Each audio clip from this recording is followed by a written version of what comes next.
Title: Shadows in the Mind. Ella had always found solace in the gentle sway of the autumn leaves dancing outside her bedroom window, but this year felt different. The crisp air that once invigorated her spirit now carried whispers of something ominous. She couldn't shake off the feeling that the world had shifted just above her head, like a parasitic vine creeping and curling around her mind. It had begun a few weeks after her grandmother, a spirited woman with a wild imagination, had passed away. Grandma had always been a storyteller, weaving tales that blurred the lines between reality and fantasy. Ella fondly remembered how, on stormy nights, Grandma would gather her close and speak of shadows lurking in the corners of rooms, shadows that could steal thoughts and twist memories. Ella would chuckle lightly, dismissing them as just tales. As the twilight clouded her mind, however, those stories began to resurface. It started with the notes. Ella would discover small scraps of paper around her room, scribbled in messy handwriting that wasn't her own. "They're watching," one read. "Don't trust the shadows," warned another. Puzzled, she would crumple them up, stuffing them into the back of her desk drawer.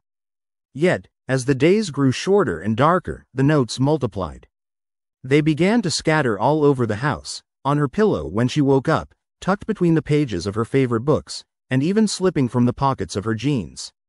Every time Ella found a new note, her heart would race, panic clawing at her throat as if the very act of recognition summoned something sinister forth. Ella was careful not to mention these notes to anyone, fearing they would think her just like Grandma, lost in the fantastical realms conjured by a faulty mind. But the creeping feeling that something was deeply wrong grew more persistent.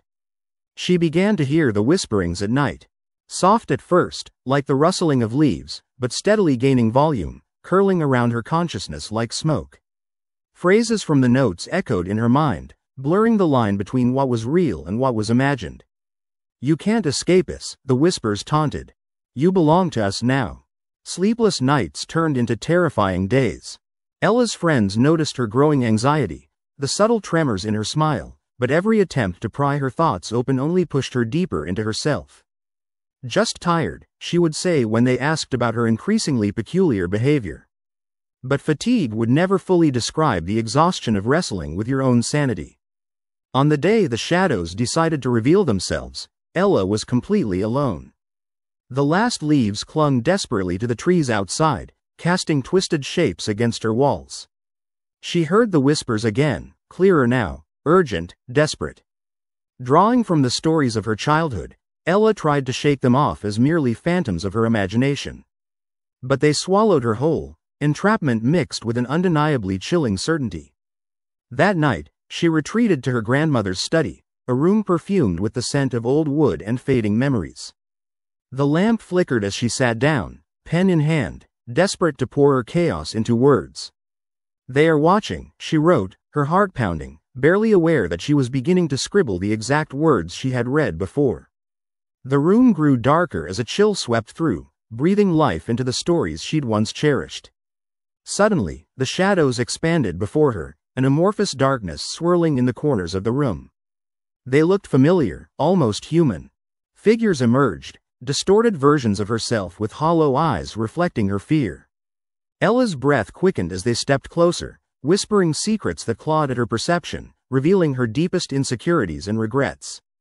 "You wanted to be like her," one figure mocked, pointing at her scribbled words. "To escape into those stories, haven't you?" "No," Ella screamed, shaking her head violently. But the shadows merely laughed, a haunting sound that echoed against the walls, powerful and unrelenting. She realized then that Grandma hadn't just told her tales, she had forewarned her. Slowly, Ella stood, an ember of rage igniting within her. "You will not take me," she yelled, dismissing them as figments of her imagination. With each shout, the shadows cinched tighter around her, paradoxically alive yet still ephemeral. Yet, with every ounce of will, Ella fought back, refusing to let her thoughts spiral further into madness. She reached for one of the notes she had kept, the one that still glimmered with a hint of wisdom. "Don't trust the shadows," she repeated, anchoring her voice above the cacophony. The shadows recoiled, the whispers faltering, and Ella pressed on, rallying her senses. "Get out of my mind."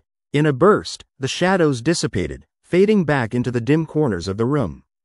Breathing heavily, Ella collapsed into a chair, the silence deafening, the absence of the whispers now echoing loudly in her stillness. She refused to succumb to insanity, determined to face her newly defined reality. Montaguing memories of her grandmother became her new solace, igniting flickers of warmth in the encroaching cold.